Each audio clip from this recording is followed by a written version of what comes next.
आजकल किसी को धमकी देना और लाखों की फिरौती मांगना जैसे कोई खेल हो गया है।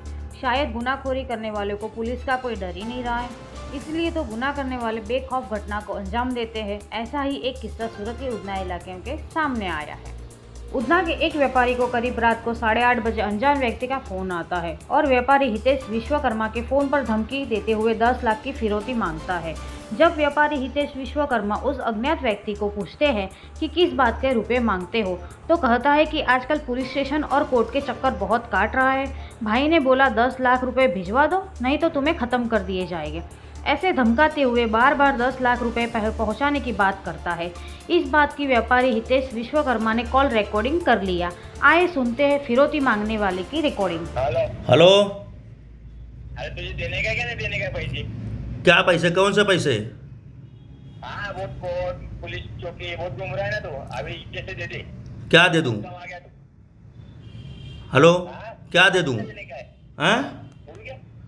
क्या भूल गया? बोलो ना भाई। इसको से 10 लाख रुपए दे दे। हाँ, 10 लाख रुपया ऐसा? वो बार तो बच गया, अभी नहीं बचेगा। 10 लाख रुपया ऐसा? हाँ किसको देने का भाई? हाँ, किसको देने का? तो भाई को देने का है, भाई ने बोला है ना। नाम बोलो ना भाई का। कौन सा भाई? तेरा बाप। हाँ तो नाम बोलो ना भाई। कौन सा भाई? हेलो। अरे दो बार तू अभी अभी अभी नहीं बचेगा तू। कोई बात नहीं भाई, नहीं बचूंगा तो चलेगा, कोई दिक्कत नहीं है। चलेगा हाँ भाई, कोई बात नहीं है। तू बचेगा नहीं अभी तू। कोई बात नहीं भाई, चलेगा, कोई बात नहीं। हाँ ठीक है, कोई बात नहीं। ठीक है ना भाई? अभी दिखा था, चल कोई ओके, दिखाओ दिखाओ दिखाओ भाई। ओके। घटना की जानकारी तुरंत ही उधना पुलिस थाने में जाकर पुलिस थाने में इंस्पेक्टर एसएन देसाई को घटना की जानकारी दी। मामले को गंभीरता से लेकर इंस्पेक्टर ने तुरंत कार्यवाही शुरू कर दी और जिस नंबर से धमकी भरा फिरौती मांगने का फोन आया था उस नंबर की जांच पड़ताल शुरू कर दी। मगर व्यापारी हितेश विश्वकर्मा को फिरौती भरा और धमकी भरा कॉल क्यों आया, किस लिए, क्या थी ये, किससे उनकी दुश्मनी? सवाल का जवाब था नहीं तो फिर आखिर क्यों व्यापारी हितेश विश्वकर्मा को धमकी भरा फोन आया, क्या था पूरा मामला, आइए जानते हैं। जी आपका नाम? हितेश विश्वकर्मा। ये बताइए क्या था पूरा मामला, किस तरह की धमकी आपने दी? मुझे 4 तारीख को 8:21 पर एक फ़ोन आता है। उस फ़ोन पर यह बोला जाता है कि तू 10 लाख रुपया दे दे, नहीं तो मार दिया जाएगा। 2 बार तो तू बच चुका है, पर अब नहीं बचेगा। तू आजकल कोर्ट और कचहरी के बहुत चक्कर काट रहा है, पुलिस स्टेशन के, तो तू एक काम कर, 10 लाख रुपया दे दे। क्या इसके बाद कोई आपने कार्रवाई कर रही थी? जैसे ये फ़ोन आया वैसे ही मैं उधना पुलिस स्टेशन में जाकर पीआई साहब से मिलकर तुरंत उनको इसकी जानकारी दी और पुलिस ने मुझे आश्वासन दिया है कि ये खंडनी मांगने वाली जो टीम इस समय बहुत एक्टिव है, इसके पीछे जो तंत्र काम कर रहा है, उन पर जल्द से जल्द नकेल कसी जाएगी और सख्त से सख्त कार्रवाई की जाएगी। क्यों आपको इस तरह धमकी मिली? क्या मतलब किस मामले में किससे दुश्मनी है? फिलहाल तो अभी कुछ नहीं है। 1-1.5 साल पहले कुछ दुश्मन हैं मेरे, जो मुझे लगता है कि अभी एक्टिव हो रहे हैं। किस मुद्दे को लेके आपको खंडनी मांगी गई और इस तरह की धमकी दी गई? अगर आप वह कोर्ट रिकॉर्डिंग सुनेंगे तो उसमें साफ साफ कहा गया है, कोर्ट और पुलिस स्टेशन। तो कुछ दिन पहले छोटा मोटा विवाद ओल्ड एज होम के संस्थापक श्री अनिल भाई बागली जी और उनके छोटे भाई और उनके फैमिली, उनके एक मित्र पर एफआईआर हुई थी, जिसमें मैं आदरणीय अनिल भाई बागली जी का जामीनदार हूँ। मतलब आप शंका है कि जामीन को लेकर आपको धमकी मिली है?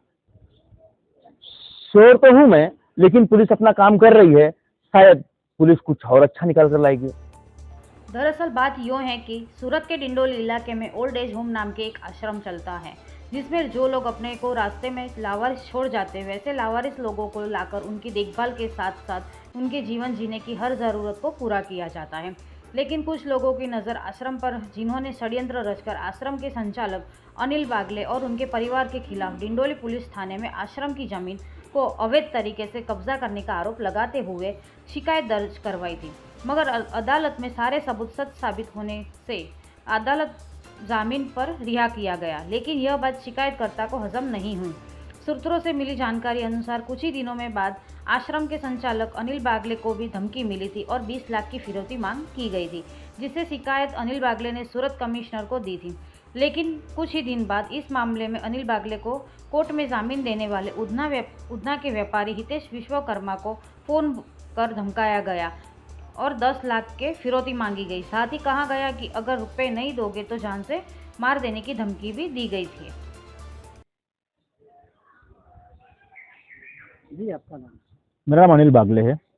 मुझे बताएं, पिछले कुछ दिनों के बाद जिस तरह से आपस में विवाद हुआ था, आपके कानूनी कार्रवाई क्या था पूरा मामला? दरअसल 1 महीने पहले हमारे छोटा मोटा एक विवाद चल रहा था, जिसके अंदर कुछ लोगों की हमारे आश्रम के ऊपर बुरी नज़र है और वो इस प्रॉपर्टी के ऊपर अपना कब्जा जमाना चाहते हैं। तो इसके लिए खोटी मेरे पे FIR भी हुई थी, मेरे परिवार के ऊपर, हमारे सबके ऊपर। तो तात्कालिक हमारे डॉक्यूमेंट पेपर देके हमको कोर्ट ने जामीन दे दी थी। उसके बीच में बाद में एक बार मुझे एक 20 लाख रुपए के लिए धमकी भी आई थी, तो उसके लिए मैंने पुलिस स्टेशन में, डिंडोली पुलिस स्टेशन में अर्जी भी करके रखी हुई है। और 2 दिन पहले ही एक हमारे मित्र है जो हमारे जामीनदार बने थे, हमें छुड़ाने के लिए मदद की थी उन्होंने, हितेश भाई विश्वकर्मा, उनको परसों के दिन एक खंडनी के लिए 10 लाख रुपए के लिए फ़ोन आया हुआ है, जिसकी रिकॉर्डिंग भी है उनके पास में, और पुलिस स्टेशन में अर्जी दी हुई है और कार्रवाई चल रही है आगे। इस मामले के पीछे कौन हुआ, क्या किससे आपको शक है? इस मामले के पीछे हमारे डिंडोली विस्तार के छोटे मोटे बुटलेगर लोग हैं और कुछ लोग हैं जो किसी की प्रॉपर्टी हड़प करते हैं, ऐसे लोग, मतलब उन लोगों के ऊपर गुना भी दाखिल हुआ है, ऐसे लोग हैं कुछ लोग। यानी कि जिन लोगों की बुरी नज़र आश्रम पर कब्जा करने की है, उन्होंने अनिल बागले को जामीन देने वाले हितेश विश्वकर्मा को धमकाना शुरू कर दिया है। इस मामले में तो डिंडोली पुलिस अभी तहकीकात कर रही है और उससे पहले धमकी और फिरौती मांगने की घटना सामने आई है।